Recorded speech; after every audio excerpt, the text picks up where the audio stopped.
Hi, it's KCCK's Culture Crawl. I'm Dennis Green, and Steve Shanley is back for another week of the Cedar Rapids Municipal Band. Week 7 already. Week 7. They are flying by, that's for sure. You performed in the air-conditioned comfort of the Marion and Kirkwood auditoriums last week, and it's back out into the elements this week. Back out into the elements, and it was kind of a bummer because the Sunday performance at Kirkwood, as I was walking from my car into Kirkwood, The weather I was was thinking, beautiful. this would have been the best night all summer for an outdoor concert, which is, of course, how it always works. But no, great to play indoors at both Kirkwood and Marion High School allowed us to play some music that we normally would not be able to play and know for sure it was going to get programmed. And yeah, great time all around. What's on tap for this week? Well, this week, yes, back outside, so a little bit more like our traditional program. I'm excited to feature Jacob White on the horn. He is a frequent substitute musician with the band, and he is just wonderful. I love his playing so much, and asked him if he would join us for a piece, and he quickly agreed and suggested a composition by James Nagus, who many of us around here knew because he did his doctoral work at the University of Iowa in horn and has gone on to make a real name for himself as a composer. And one thing Tim Hankowich and I like to joke about when we talk about contemporary composers is there are contemporary composers who write stuff that they like, and then there are contemporary composers who can write stuff that the audience likes as well. And James definitely fits into the second category. He just knows how to write really cool stuff that the musicians like playing, and the audience, you're going to love listening to this. So that piece is called Harvest Light, featuring Jacob White on the horn. And then we've also got, believe it or not, I realized in the last 15 years that I've been doing this, never conducted Pirates of the Caribbean music. I don't know how that has somehow slipped past me. I've always loved the music. I think maybe it's because I've heard too many marching bands perform it poorly that anytime it crosses my mind, I think, oh, I don't want to hear that. But I found a great arrangement by John Wasson of a lot of the different themes from Pirates of the Caribbean. So I am particularly excited about that one this week. And then collection of repertoire from Lerner and Lowe, the great songwriting duo, so from some of their musicals as well. Where will the concerts be this week? Those concerts will be at Ellis Park on Wednesday at 7:30 and then at Bever Park at 7:30 on Sunday. Kind of your main bookend concerts this time around. Well, and this will be nice. I think we've only had one performance at Beaver so far this summer, and so it will be nice because one of them got heated out, so to speak. So looking forward to being back there. Just that's one of my favorite places to play, kind of a nice built-in amphitheater. Everyone in the audience has a great seat, sounds good. No one is in the sun except me sometimes, but that's fine. So you're doing 6 consecutive days on the Kirkwood campus because you were here Sunday night for the concert and then came right into jazz band camp. Yes, this is where every year I get to remind myself whether or not I want to teach middle school students full time.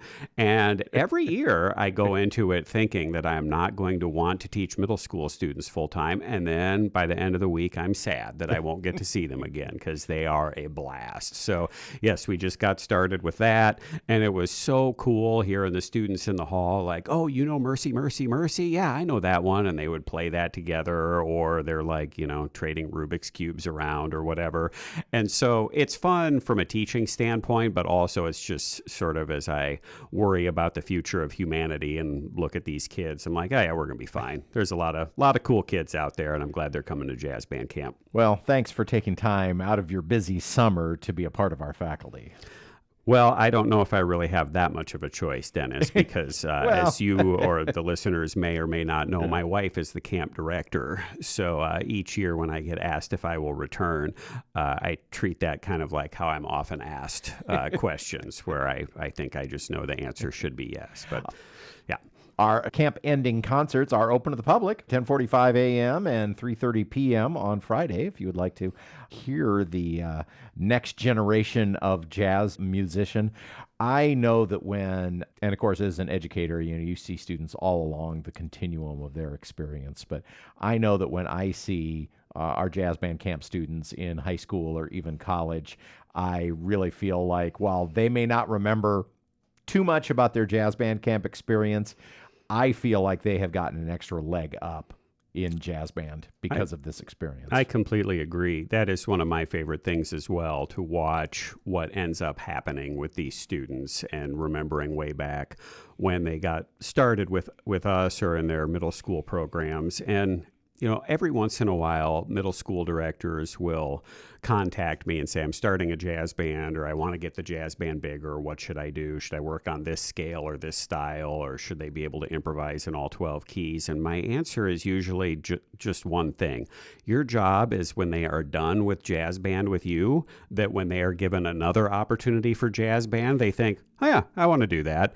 And I feel like this camp does a great job of that we're meeting all the students where they are. We've got some advanced students, and we're giving them some pretty detailed information and things to work on. And then we've got very beginners who only know a few notes on their instrument, let alone anything about jazz.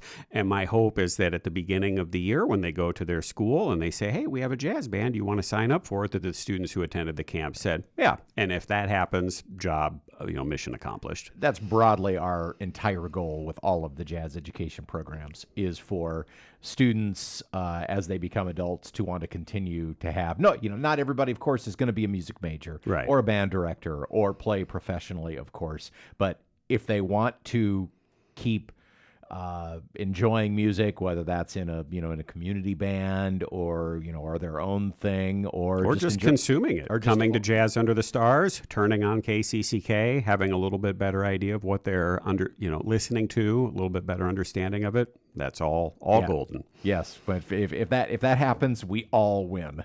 For sure.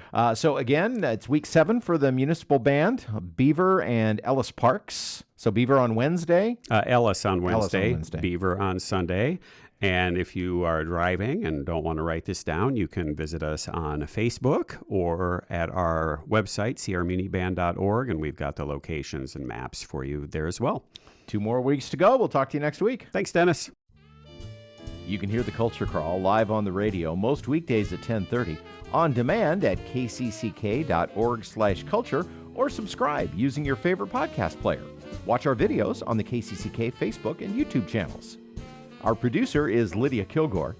The Culture Crawl theme is composed by Vivian Shanley. I'm Dennis Green, and I'll talk to you later.